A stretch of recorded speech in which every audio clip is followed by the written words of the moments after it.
The Executive Secretary of the Universal Basic Education Commission, Aisha Garba, says over 8.7 million learners have benefited from improved learning conditions and materials as reforms in Nigeria's basic education sector begin to yield results. Speaking at the opening of the 29th quarterly meeting of UBEC management with State Universal Basic Education Boards in Abuja, Garba said more than 244,000 teachers have been trained in inclusive pedagogy and digital literacy. She attributed the progress to reforms under the 2025 to 2031 strategic blueprint, describing it as a transition from diagnosing systemic challenges to implementing coordinated large-scale interventions nationwide. Within 1 year, we have already impacted over 8.7 million learners.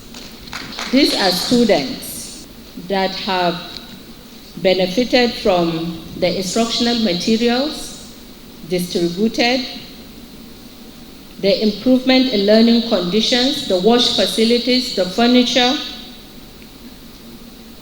as well as almost 500,000 teachers that have been trained.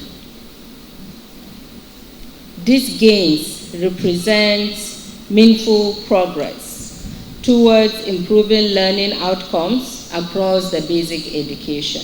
Garba also disclosed that UBEC unlocked over 100 billion in previously unassessed matching grants through data-driven advocacy, with 30 states and the Federal Capital Territory now assessing the funds. We have unlocked over 100 billion that was previously unaccessed by UBECs. Now over 30 states and FCT are actively drawing down on these basic education funds and utilizing it effectively.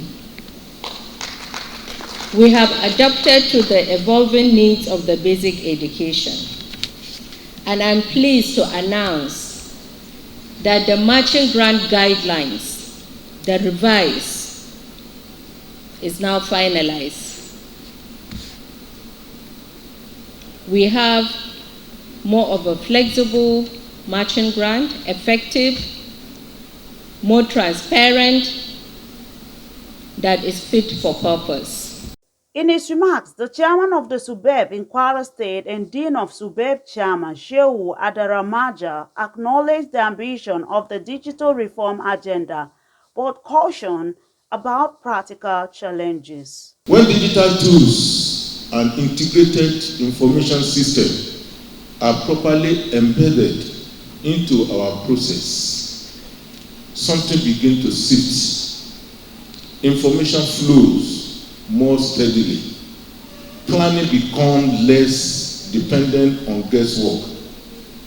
Results become obvious. Digital technology itself not automatically generates the outcome or effective result for the children unless we invest in the people, teachers, officers with the capacity to use this digital system for the purpose of improving the quality of the education. The system itself, the policy itself, is not sufficient, as our colleague said, to be there, but it has to be used, and it has to be used effectively, efficiently, so that all the decision-making process is going to be properly informed and the information is fully utilized. Stakeholders at the meeting also emphasized the need to prioritize the practical implementation of digital tools to improve coordination, accountability, and learning outcomes across the country. CNN News.